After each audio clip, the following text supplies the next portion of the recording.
Hello students, hope you all are fine.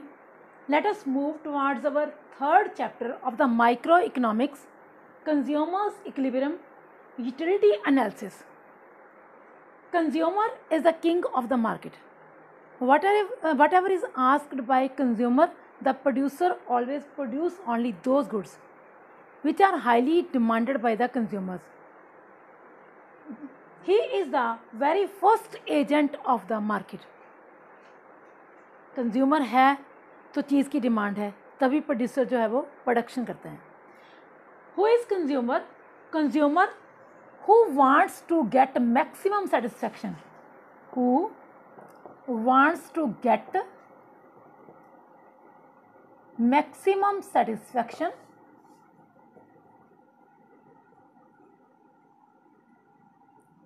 by paying minimum price.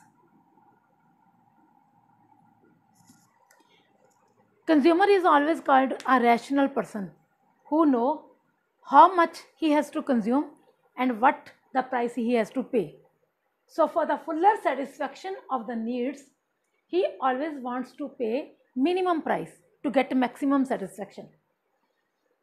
Consumer always create the demand of only those goods which gives him maximum satisfaction, which is having highest utility. What is this word utility? This is the new word for you guys. Utility is the want satisfaction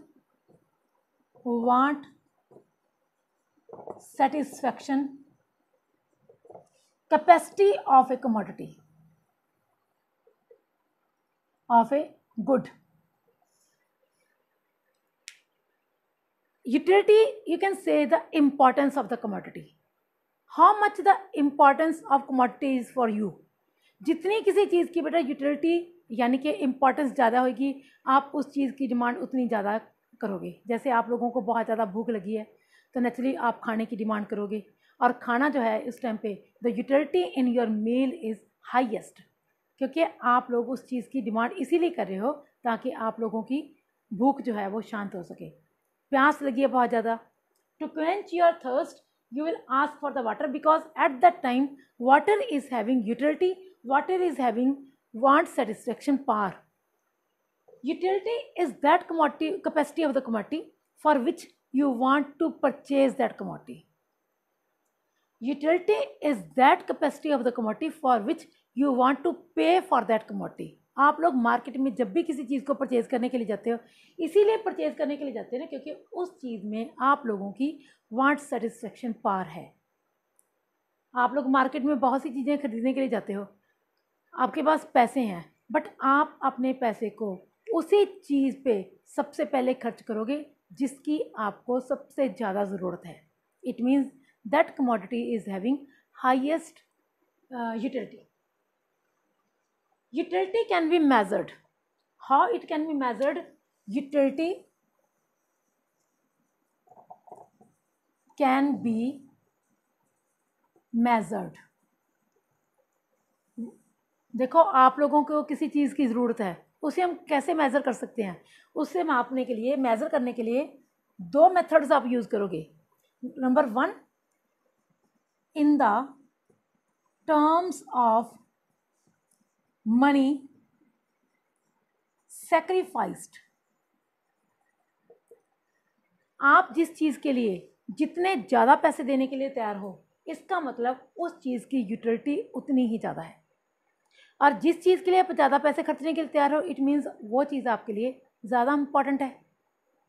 ठीक है, तो इसे हम how much money you are ready to sacrifice for that commodity, that is the utility of the commodity. It shows the utility of the commodity. Second, in the terms of utils, word utility, जैसे height can be measured in inches, weight in kg, the same utility can be measured. यहाँ से बेटे हमने word निकाला है यूटिल. Utility can be measured in the terms of utils, that this commodity is giving me 10 utils, 5 utils of the satisfaction. So it can be measured in the terms of utils. Next thing is basic concepts of utility. Basic concepts of utility, जैसे कि मैंने आपको पिछले chapter में भी बोला था कि मतलब जब भी आप लोग कोई भी नया सब्जेक्ट पढ़ते हो उसकी कुछ अपनी बेसिक टर्म्स होती हैं, कुछ अपनी वर्डिंग्स होती हैं जिनका आपको पता लगना ज़रूरी होता है, क्योंकि आम रूटीन लाइफ में जैसे हम यूटिलिटी वर्ड नहीं यूज़ करते, हम लोग किसी चीज़ की इंपॉर्टेंस को यूज़ करते हैं, बट यहाँ पे जब हम बात इकोनॉमिक्स की कर रहे हैं तो इकोनॉमिक्स में उसी वर्ड को हम लोग यूटिलिटी की फॉर्म में लिखते हैं. सो there are some basic concepts related to utility. In that, the very first concept is initial utility. Initial starting means to say utility gained from very first unit.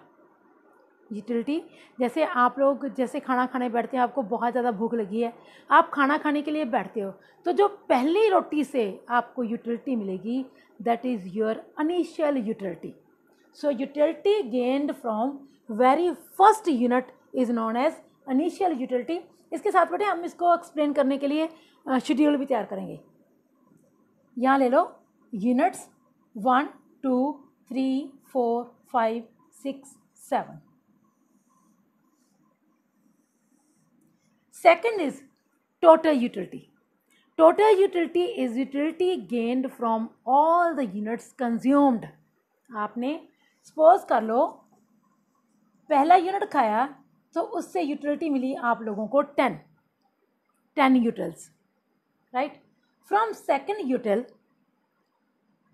Utility gained not from second unit, जो दूसरा unit जब आपने खाया तो दोनों से इकट्ठे आपकी यूटिलिटी है दैट इज़ 18, मतलब 9 ईच. पहले 10 ईच था, अब 9 ईच. अब अगर आप यहाँ पे देखो जो आपकी 10 यूटिलिटी है, this is our initial utility which is gained from very first unit consumed and it is highest. आगे जाके आप कंपेयर करोगे तो आपको अपने आप पता चल जाएगा कि कैसे ये हाईएस्ट है. फ्रॉम थर्ड यूनिट, मतलब कि 3 यूनिट्स इकट्ठे करते हैं तो आपके पास यूटिलिटी है 24. पहले 10 ईच, फिर 9 each, now average 8 each. Now 28, 7 each, 30, 6 each, again 30, 5 each and 28, 4 each. Average utility आप लोग देखो हर एक यूनिट से कम होती जा रही है. इससे आपको पता चलता है कि जैसे जैसे आप खाना खा रहे हो, जैसे जैसे आप कंजम्पशंस इंक्रीज कर रहे हो, utility gained will decrease. Utility gained will decrease. Average utility जो डिक्रीज हो रही है, इसका मतलब जैसे जैसे आप कंजम्पशंस करते जाओगे उस चीज़ की इम्पॉर्टेंस, उस चीज़ की नेसेसिटी आप लोगों के लिए आगे आगे कम होती जाएगी, राइट. यहाँ पे देखो initially we were having 10 utils, फिर 9, फिर 8, फिर 7, 6, 5, आगे आगे देखो मैंने जैसे आपको पहले बोला था initial utility is a utility which is gained from very first unit and it is highest than other units. Next is marginal utility. Marginal लफ्ज़, जैसे मैंने आपको पीपीसी वाले चैप्टर में भी बताया था कि मार्जिनल लफ्ज़ एक ऐसा लफ्ज़ है जो आपको हर एक चैप्टर में आपको इस वर्ड को यूज़ करना ही करना है. चाहे आपके लिए कंजम्पशन का चैप्टर है, चाहे आपके लिए प्रोडक्शन का चैप्टर है, आप लोगों को मार्जिनल वर्ड को हर चैप्टर में यूज़ करना ही है.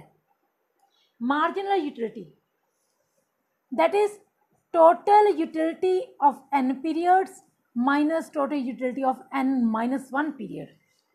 For example this is my total utility of n periods. तो नेचुरली ये जो पीछे वाली है that is the utility gained from n-1 period, मतलब कि यूनिट लगा लो, ये सेकंड यूनिट से है और ये फर्स्ट यूनिट से. सेकंड यूनिट से आपको यूटिलिटी मिली 18 बट फर्स्ट से मिली आपको 10, तो मार्जिन कितना हो गया बेटे मार्जिन मीन्स से गैप, मतलब कि डिफरेंस कितना आ गया आपके पास 8। फर्स्ट पे तो 10 ही है बेटा, सेकंड पे 8, देन थर्ड पे 24 minus 18 6, 28 minus 24 4, 30 minus 28 2, 30 minus 30 that is 0, and 28 minus 30 that is minus 2. What it shows? Marginal utility shows that the margin between every next unit of the consumption is continuously decreasing. It shows initially marginal utility is positive, but at this level when it is 0, it shows fuller satisfaction. It shows fuller satisfaction. Fuller satisfaction condition मतलब कि the consumer is now fully satisfied. जब तक बेटा वो 0 level तक नहीं पहुंचता, he will continue his consumptions because it shows that the consumption is continuously increasing, but necessity of that commodity is continuously decreasing. At 0 level, it shows that he is fully satisfied. If he consume one more unit, he will be on the negative marginal utility. It shows he is on the loss position. Marginal utility, negative marginal utility, here he is on the positive marginal utility. जब तक बेटे ये 0 नहीं होती तब तक उसको consumptions करनी चाहिए. जिस जगह पे जाके ये मार्जिनल यूटिलिटी नेगेटिव हो गया, it shows that he should stop more consumptions because more consumption than the 6th unit after the 6th unit is harmful for him. So it shows at what level he should do the consumptions, कहाँ पे जाके उसको stop करना है. मैंने आपको पहले बोला था consumer is fully rational person, he knows how to consume, how much he has to consume to get the maximum satisfaction. He will never consume more than this position, otherwise he will be on the loss position. ये loss position कैसे होगी बेटे? अगर तो आप इससे कम खा रहे हो, 6 यूनिट्स से कम खा रहे हो, तो इट मीन्स आप भूखे रह जाओगे.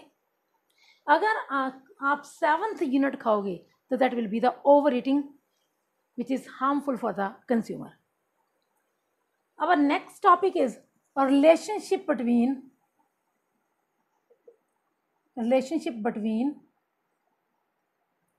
TU and MU. इस रिलेशनशिप को शो करने के लिए हम लोग क्या बनाएंगे बेटे? First of all we will make the diagram. एक ही चीज को हम दोनों डायग्राम में शो करेंगे. Here we will take our units, total utility, here marginal utility. आपको अकॉर्डिंग टू इट स्केल लेना है. स्केल आप टोटल यूटिलिटी के लिए you can take the scale of 5 5 5 10 15 20 25 30. Maximum आपके पास 30 है. This is our origin the point. Next here again origin point, we will take the difference of 2 2 because the scale is according to 2 2 2 4 6 8 and 10. यहाँ पे आपको -2 भी लेना है और नेगेटिव वैल्यू जो है नीचे जाती है. अगेन यहाँ पे you will take units and how much units you are consuming 7 1. आप लोगों के पास बेटा कॉपी होती है, आप कॉपी को हॉरिजेंटल लेने की, वर्टिकल लेने की जगह हॉरिजेंटल पे भी आप डायग्राम बनाओगे तो आपकी डायग्राम में एक्यूरेसी ज़्यादा होगी. 2 3 4 5 6 7. Now I will make the diagram free handly. आप लोगों को यहाँ पे मेजरमेंट लेके बनानी है प्रॉपर तरीके से. वो कैसे बनेगी? आप लोगों को जैसे फर्स्ट यूनिट पे यू आर गेनिंग 1 2 3 4 5 6 7 1 2 3 4 5 6 7. आप लोगों की डायग्राम जो है that will be of this shape. यहाँ पे आके बेटा आप लोगों को कांस्टेंट, बिकॉज 30-30 पे आपकी यूटिलिटी जो है वो कांस्टेंट है, टोटल यूटिलिटी। नीचे आप लोगे at 6th unit marginal utility will be of negative slope.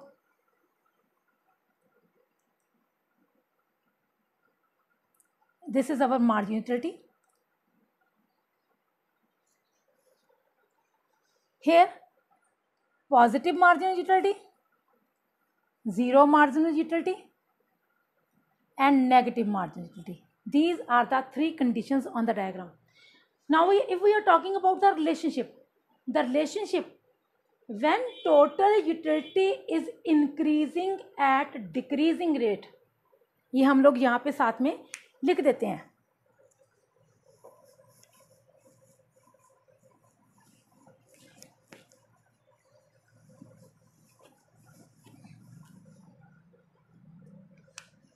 Number 1, when total utility is increasing at decreasing rate, marginal utility will decrease. ये बेटे आप लोग देखना कि जिस रेट पे टोटल यूटिलिटी इंक्रीज होएगी, मार्जिनल के ऊपर वही सेम इफेक्ट पड़ेगा। If total utility is increasing at decreasing rate, marginal utility will decrease. Second, when total utility is constant, marginal utility will be equal to 0. When total utility is constant, marginal utility is equal to 0. Third, when total utility is decreasing, 30 के बाद 28, marginal utility will become negative. And the fourth point is both are dependent on each other. Both are dependent on each other.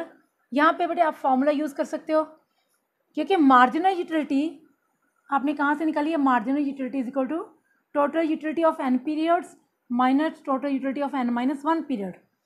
Same, if we want to find total utility from marginal utility, that is equal to summation of marginal utility. Marginal utility का summation कैसे? 10 plus 8, 18 plus 6, 24 plus 4, 28 plus 2, 30, आगे आगे cumulative तरीके से आप करते जाओगे तो ये आपके पास टोटल यूटिलिटी आ जाएगी. So this is the relationship between total utility and marginal utility. Here our one concept is complete. Yes बेटा, by this way you can take the utility analysis. Utility concept वैसे देखा जाए तो बेटा utility analysis जो है ये एक हाइपोथेटिकल कंसेप्ट है, क्योंकि utility can never be measured. आप कैसे बोलोगे कि आपको अपनी इस कंजम्पशन से इतनी सेटिस्फेक्शन मिली है? ये कभी भी मेज़र नहीं की जा सकती. हाँ, हम कंपेयर ज़रूर कर सकते हैं कि ये चीज़ जो है इससे हमें सेटिस्फेक्शन ज़्यादा मिली है या कम मिली है, बट फिर भी law means to say law and we have to do that. So this is the basic concept related to consumers equilibrium. In next lecture I will tell you how the consumer can measure his equilibrium by using this utility analysis. Thank you and God bless us all.